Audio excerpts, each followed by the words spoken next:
Gas. Oke, makasih. Rupit. Mungkin ini untuk kita yang Kristiani pasti sangat-sangat memahami apa yang dijelaskan oleh Bro Pastor Pit ya. Tapi bukan bagi orang Kristiani ini memang sulit menangkap hal ini. Kira-kira hal mana yang istilahnya kita artinya masuk dalam logika mereka, karena dalam pandangan dan pemikiran mereka bahwa kita umat Kristiani menuhankan manusia seperti itu. Jadi sudah banyak yang umat-umat apologet Kristiani menjelaskan juga sulit masuk dalam dalam daya tangkap mereka begitu, Bro Pastor Pit. Ya. Kira-kira bagaimana caranya agar mereka mudah dengan sederhana kita menyampaikan ya. agar mereka dapat menangkap apa yang kita imani. Begitu, Bro Pastor Pit. Makasih. Ya. Saya ini yang biasanya disebut karena saya studi S2-nya itu misiologi memang ya. Dan saya belajar tentang apa yang disebut dengan point of contact. Ini juga termasuk di dalam pelajaran apologetika. Bagaimana menjelaskan iman Kristen atau apa yang dikatakan oleh Alkitab kepada orang dengan latar belakang berpikir tertentu, agama-agama tertentu. Nah, tentu saja kita harus mempelajari, kalau dia bukan Kristen, kita pelajari dia agama apa. Cari tahu di mana apa yang menjadi prasuposisi dia. Mengerti dulu dia. Apa yang ada dalam benaknya selama ini. Nah, saya tidak sedang berbicara tentang perdebatan yang seringkali kita lihat di YouTube ya. Tetapi begini, kalau kita bicara soal point of contact atau titik temu, biasanya disebut seperti itu, titik temu penginjilan. Mungkin itu akan mempermudah orang untuk menangkap apa yang dibicarakan oleh firman. Nah gini, bicara soal pendamaian sebenarnya ada di berbagai latar belakang. Hanya saja orang tidak ngeh dengan itu sebenarnya. Coba gini ya, kenapa orang harus membawa korban? Gitu. Misalnya, kenapa orang harus buat sesaji? Orang harus buat sesaji misalnya di beberapa budaya di daerah kita, orang harus potong kepala kerbau, lalu kemudian ditaruh di perahu, lalu kemudian dikesanakan, dianyutkan gitu ke laut, ya kan? Kenapa? Tapi apakah hal itu tidak membuat orang berpikir bahwa itu hal pagan yang artinya hal-hal tradisi? Ya. Saya masih mau menjelaskan dari latar belakang cara berpikir orang, ya kan? Iya. Nah, jadi gini. Jadi pertanyaannya begini, ketika kita ingin menyampaikan konsep pendamaian ini, coba kita bertanya dulu, kenapa kalau misalnya kita ketemu dengan orang yang berlatar belakang seperti itu, kenapa kalian harus memotong kerbau, lalu kemudian menaruh kepalanya, lalu kemudian menghanyutkannya ke laut? Dengan berbagai macam korban-korban lain. Itu ada cara berpikir bahwa supaya laut tidak murka, kan begitu? Supaya dewa laut atau supaya orang yang disembah di laut itu atau apalah dewa yang menguasai laut tidak murka, kan begitu. Nah, setelah mereka mengerti, oh iya ya, kami berusaha supaya yang itu tidak murka. Nah, sekarang Allah yang menguasai langit dan bumi ini, sang pencipta, ya. Dia juga akan murka kepada kita kalau kita tidak berdamai dengan dia. Nah, sekarang bagaimana cara berdamai? Yesus Kristus adalah caranya. Kalau misalnya saudara-saudara kita yang Muslim, mereka setiap tahun mengadakan korban, hari raya korban. Ada mungkin yang berkata bahwa itu hanya sekadar meneruskan budaya atau tradisi yang dibuat oleh Abraham. Atau mereka menyebutnya, teman-teman kita itu menyebutnya Ibrahim ya. Tetapi sebenarnya ada maksud ketika Abraham itu datang ke gunung untuk mempersembahkan Ishak. Nah, itu yang tidak ditangkap oleh teman-teman kita itu. Jadi, banyak upacara, banyak kegiatan agamawi yang dikerjakan oleh manusia demi mereka memperoleh rasa damai yang kita bicarakan di bagian akhir tadi. Gitu. Ada rasa damai, kan begitu? Tetapi apakah semua kegiatan agamawi itu bisa benar-benar membuat hatinya damai? Oh,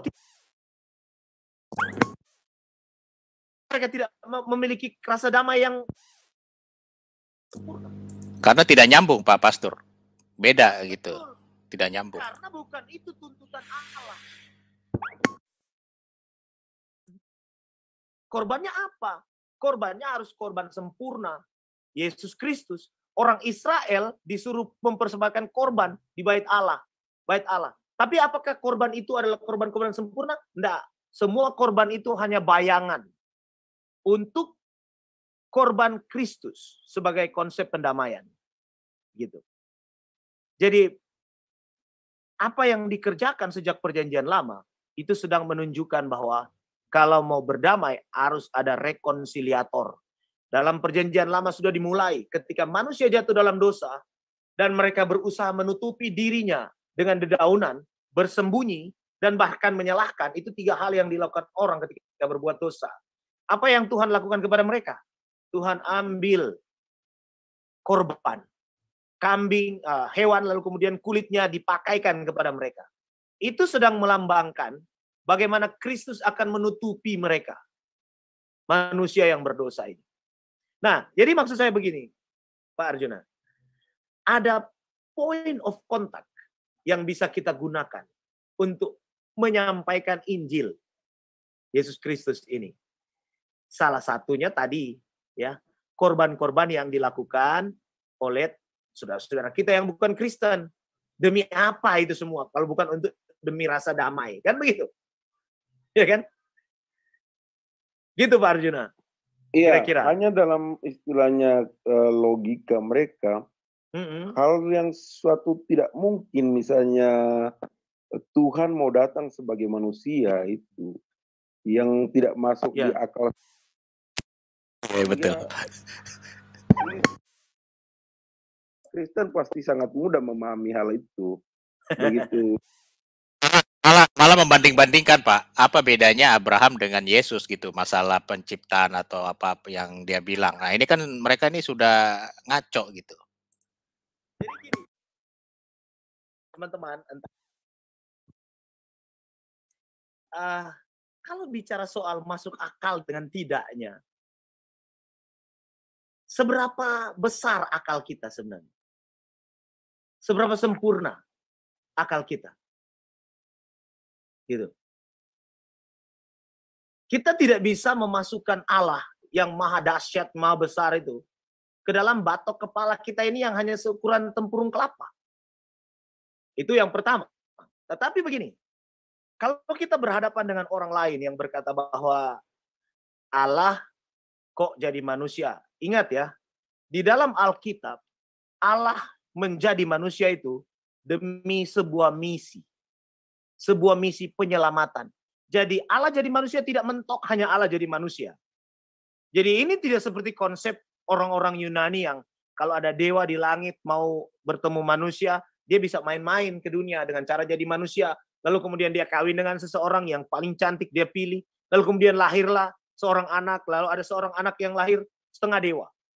Memiliki kekuatan yang perkasa seperti Hercules dan lain-lain. Oh, bukan seperti itu konsep kekristenan. Allah di dalam Kristen, dalam Alkitab, itu menyatakan dirinya demi sebuah misi. Misi apa? Misi penyelamatan dunia. Kedatangan Kristus di dalam dunia juga untuk menjalankan sebuah misi. Misi penyelamatan dunia. Konsep Tritunggal yang kita dapatkan di dalam Alkitab itu juga demi penyelamatan dunia. Gitu ya. Misalnya Allah memilih, ya kan? Yesus menebus, Roh Kudus mendiami. Itu semua konsep, itu semua rangkaian proses misi penyelamatan manusia. Jadi tidak ada Allah jadi manusia. Sehingga logikanya hanya jangan sampai di situ. Bahkan kalau kita mau main logika-logikaan ya, mau main filsafat-filsafatan ya, kita tidak akan menemukan kesempurnaan dalam berbagai macam logika dan filsafat itu. Kalau kita bicara soal Allah. Dan bagaimana dia menyatakan diri. Nah, coba tanya sekarang kepada orang-orang yang menyerang kekristenan itu. Terus menurut kamu, bagaimana Allahmu menyatakan diri kepadamu? Bahkan ada yang tidak pernah tahu Allah itu ada atau tidak, ya kan? Karena ya, benar, kitab itu. Kalau mereka, Pak Pastor, mereka kan imani saja, imani. Imani. Tidak masuk akal. Pastor Pit memang sangat mantap sekali gitu. Terima kasih. Nah, luar biasa pertanyaannya. Nah, itu yang tidak masuk akal, saudara. Kita dalam kekristenan, ya, antara iman dan akal itu berjalan sejajar, gitu. Berjalan berdampingan. Makanya kadang-kadang ada lelucon gini, enak ya jadi mahasiswa teologi, ya, atau enaknya memilih jalan jadi mengabdi sebagai hamba Tuhan dengan cara ikut sekolah teologi, karena kuliah teologi tidak ada matematika. Ya, memang tidak ada matematika, tapi ada yang lebih ngeri daripada matematika sebenarnya di dalam pelajaran-pelajaran teologi, gitu. Yang bahkan matematika pun tidak bisa menjawabnya. Gitu. Tetapi begini saja, kita memperkenalkan Allah yang kita sembah dan karyanya untuk penyelamatan melalui apa yang dinyatakan Alkitab saja. Gitu. Sehingga kalau kita mau berdebat, membuka ruang untuk, oke, mari kita debat, mengadu kepintaran. Ya, jatuh-jatuhnya akhirnya dia tetap pada dia, kita tetap pada kita, ya kan? Barangkali bisa juga terbuka pikirannya. Gitu. Iya, baik, luar biasa Pak Pastor Peter ini penjelasannya ya. Kadang memang susah juga kalau berhadapan dengan mereka ini ya. Kadang kita dikasih pertanyaan gitu, apa bedanya iman dan percaya? Nah, inilah. Aduh, udahlah kita nanti aja dibahas lah kalau kayak begitulah. Oke. Iya. Saya tambahkan sedikit, Pak. Dalam kekristenan ya, Bapak Ibu, iman itu melibatkan manusia. Pertama, aspek pikiran.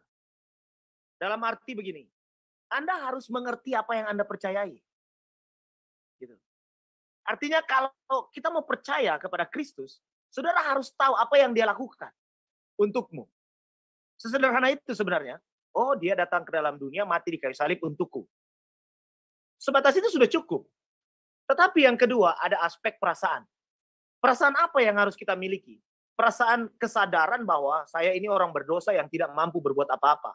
Dan waktu anugerah Kristus menghantam saya harus menangis karena saya sedih karena dosa-dosaku yang lalu. Saya tahu bahwa aku selamat hanya anugerah. Tapi yang ketiga, ada kehendak. Pikiran, perasaan, dan kehendak. Kehendaknya seperti apa?